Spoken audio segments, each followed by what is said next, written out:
मुकेश शर्मा जी द्वारा हमें पिछली बार एक विषय दिया गया था, नारी चेतना। तो मैं उसके ऊपर एक पत्र आपके समक्ष रखना चाहूंगी। हिंदी यशस्वी उपन्यासकार और निबंधकार यशपाल जी का जन्म 3 दिसंबर 1903 ईस्वी में फिरोजपुर में हुआ। इनके पूर्वज हिमाचल के कांगड़ा जिला के निवासी थे और इनके पिता हीरालाल को विरासत के रूप में 400 गज और एक कच्चे मकान के अतिरिक्त कुछ प्राप्त नहीं था। इनकी मां प्रेम देवी उन्हें आर्य समाज का तेजस्वी प्रचारक बनाने की दृष्टि से शिक्षा के लिए गुरुकुल कांगड़ी भेज दिया था। लेकिन विद्यार्थी जीवन से ही विदेशी शासन के प्रति विरोध की भावना इनके अंदर घर कर चुकी थी। यशपाल जी ने लाहौर के नेशनल कॉलेज से बीए किया तथा नाटककार उदय शंकर से उन्हें लेखन की प्रेरणा प्राप्त हुई। देशभक्त क्रांतिकारी चंद्रशेखर आजाद व सुखदेव से प्रेरित होकर क्रांतिकारी गतिविधियों में भाग लिया। इस दौरान वो जेल गए और वहां बरेली जेल में प्रकाशवती से विवाह भी किया। यशपाल जी ने लेखन की शुरुआत कहानियों से की, लेकिन वो बहुत ही यशस्वी उपन्यासकार रहे और हैं। इनके लेखन में समाज, संस्कृति, इतिहास, राजनीतिक एवं मानवीय सभी पक्षों का समावेश देखने को मिलता है।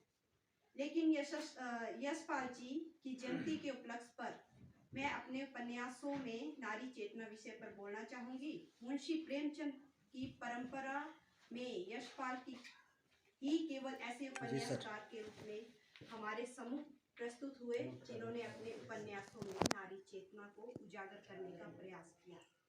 उन्होंने नारी चेतना संबंधी दृष्टिकोण की ओर भी अधिक स्पष्ट रूप से दिखाया है। यशपाल जी द्वारा नारी जीवन की विशेष विवशताओं, चारित्रिक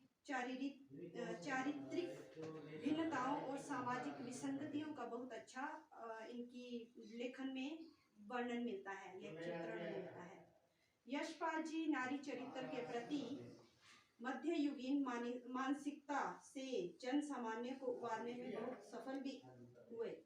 यशपाल जी ने अपने उपन्यासों में नारी की आर्थिक, सामाजिक, राजनीतिक समस्याओं के साथ साथ यौन शोषण संबंधी समस्याओं पर भी गहराई से विचार किया। उन्होंने कहा, नारी मात्र भोग्य और आश्रिता ही नहीं है, अपितु वो पुरुष के समान ही हमारी सामाजिक संरचना में एक अत्यंत क्रियाशील एवं महत्वपूर्ण अंग के रूप में सहभागिनी है। यशपाल जी के नारी पात्र आर्थिक संघर्ष झेलते हैं, यौन शोषण के शिकार है, धार्मिक अंधविश्वासों में जकड़े हैं, रूढ़िगत मान्यताओं को ढोते हैं, फिर भी उनमें एक छटपटाहट है इन सभी संकटों से उभरने की, अपने स्तर पर इनके विरुद्ध लड़ने की। यदि ये नारी पात्र पराजित होते हैं तो व्यवस्था के हाथों, अगर ये पराजित होते हैं तो विवश हैं सिर्फ सामाजिक परिस्थितियों की विपरीतता के कारण, परंतु वे अपने अस्तित्व के प्रति सचेत हैं। यही यशपाल जी के उपन्यासों की विशेषता है और उनका यही उद्देश्य भी। उन्होंने प्रायः मध्यवर्गीय नारी चरित्र को प्रमुखता दी। नारी पात्रों के चित्रण में उन्होंने नारीत्व के सम्मान की रक्षा की और आर्थिक सामाजिक स्तर पर उनके संघर्ष को वैज्ञानिक तर्कपूर्ण आधार पर दिशा देने का प्रयास किया। दिव्या यशपाल जी के श्रेष्ठ उपन्यासों में से एक है। इसमें शोषित नारी की करुण कथा है जो अपने अनेकानेक संघर्ष से गुजरती हुई अपना प्रगतिशील मार्ग पहचान लेती है। अमिता उपन्यास भी दिव्या की ही भांति नारी प्रधान और ऐतिहासिक उपन्यास है। अप्सरा का श्राप उपन्यास भी नारी के प्रति सामाजिक अन्याय, पुरुष के अहम और भोग वृत्ति को चित्रित करने के उद्देश्य से लिखा गया है। जिस समय इसे रचा गया उस समय वुमन लिब की लहर पूरे चरम पर थी। इसके संकेत भारतीय नारी में दिखने प्रारंभ हो गए थे।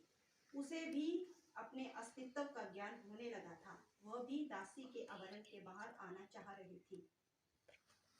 पुरुष के साथ कंधे से कंधा मिलाकर हर क्षेत्र में आगे बढ़ना चाहती थी। यशपाल जी के अनुसार समाजवाद ही स्त्री मुक्ति का एक मार्ग है।